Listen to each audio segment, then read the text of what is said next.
أعوذ بالله من الشيطان الرجيم بسم الله الرحمن الرحيم الحمد لله رب العالمين والصلاة والسلام على رسول الله. Assalamu alaikum wa rahmatullahi wa barakatuh, chers frères de la foi. En espérant que vous portez bien, nous venons par cette vidéo faire un petit rappel sur l'un des piliers de l'islam, qui est sans doute la prière. Pourquoi aujourd'hui la prière? Parce que Allah nous dit dans le Coran, la prière est la première des choses que le Coran sera interrogé. Et nous savons tous que la prière est la base de toutes choses. Pour être éloigné des péchés, il faut faire ta prière normalement. Et la prière aussi a des étapes également.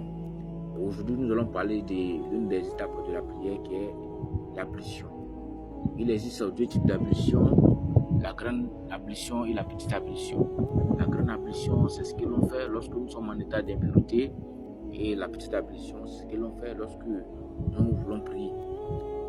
Rapidement, nous allons parler aujourd'hui de la petite ablution, ce que l'on fait avant de commencer la prière. Il faut comprendre que cette petite ablution a des étapes clés ou encore a des éléments obligatoires et surrogatoires. C'est-à-dire qu'il y a des actes surrogatoires au cours duquel tu dois faire forcément, sinon l'ablution ne sera pas valide. Et aussi il y a des actes surrogatoires, même si tu n'as pas fait, ta prière va être acceptée. Rapidement, on va partir de façon générale sur les étapes de l'ablution. Avant de prendre la petite ablution, il faut prendre forcément l'intention. C'est que l'intention, ça c'est la base. Vous savez, Allah juge l'homme par l'intention. Tout ce que nous devons faire doit constituer par l'intention. Et l'intention peut être faite dans le cœur ou encore peut être fait oralement ou encore peut être fait à haute voix. Ça dépend de toi. Et ensuite, on va dire Bismillah pour commencer l'ablution. Bismillah, ça c'est au nom d'Allah. Voilà, ça c'est recommandé par la Sunna. Et ensuite, on va laver les mains 3 fois. On va laver d'abord les mains 3 fois. Et ensuite, on va rincer dans notre bouche 3 fois. Rincer dans notre nez 3 fois également. Et ensuite, qu'est-ce qu'on va faire? Et on va continuer à laver le visage maintenant 3 fois. Il faut faire attention au visage. On va laver le visage 3 fois. Et ensuite, on va laver les bras jusqu'au coude. C'est-à-dire qu'on lave les bras jusqu'au coude. Et ensuite, on va passer l'eau. C'est-à-dire qu'on va mettre sur notre main et puis on va mouiller la tête. On fait passer une fois et on revient. Et ensuite, on va essuyer les oreilles une fois. C'est-à-dire qu'on va essuyer les oreilles une fois. Et en 9e étape, maintenant, on va se laver les pieds. En commençant par notre pied droit pour aller au pied gauche. On lave notre pied droit, c'est-à-dire que laver jusqu'aux chevilles. Voilà. Et ensuite, lorsqu'on finit, en 10e étape, qu'est-ce qu'on doit réciter la shahada? Ashhadu an la ilaha illallah, ashhadu anna Muhammadan abduhu wa rasuluh. Voici un peu les étapes. Je vais traduire rapidement ce que j'ai dit en arabe. Ceux qui ne comprennent pas, vous pouvez dire en français. Je témoigne qu'il n'y a de divinité qu'Allah, seul, sans associé, et je témoigne que Mohammed sallallahu alayhi wa sallam est son serviteur. Donc, ça c'est la shahada, que quand tu finis les étapes que j'ai citées, tu récites maintenant la shahada.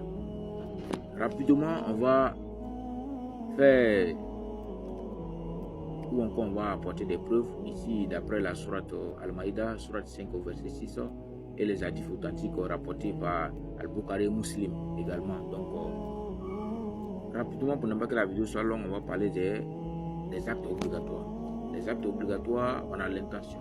C'est-à-dire que quand tu commences l'ablution, il faut forcément faire l'intention. Voilà. Quelle est ton intention? Quelle prière tu viens faire? Il faut renouveler l'intention. Il faut se laver le visage. 2e. 3e position, il faut se laver les bras jusqu'au cou. Passer l'eau mouillée sur la tête. Se laver les pieds jusqu'aux chevilles. Respecter l'ordre. Il faut respecter l'ordre. On ne commence pas directement à laver son pied ou encore tu vas venir laver ta main après. Non. On commence toujours par laver les mains d'abord et ensuite on lave les pieds en dernière position. Ce sont les actes qui sont obligatoires. Il faut que ça soit continu aussi. Tu vas prendre l'ablution, tu vas commencer à faire l'ablution et puis on t'appelle. Tu laisses l'ablution, tu vas là, puis tu reviens, tu vas continuer. Non. Quand tu vas, tu reviens, tu reprends tout à zéro. On va parler maintenant des actes surrogatoires. On a le fait de dire Bismillah au début. Voilà, ça c'est, on dit c'est surrogatoire. Le fait de se laver 3 fois, voilà, se laver les mains 3 fois. Le fait de se rincer la bouche, ou encore le nez Se laver chaque membre 3 fois, sauf la tête. J'ai dit la tête, c'est obligatoire. Commencer par le côté droit, ça aussi c'est surrogatoire. Essuyer les oreilles, c'est surrogatoire. Et faire la doigt après l'ablution.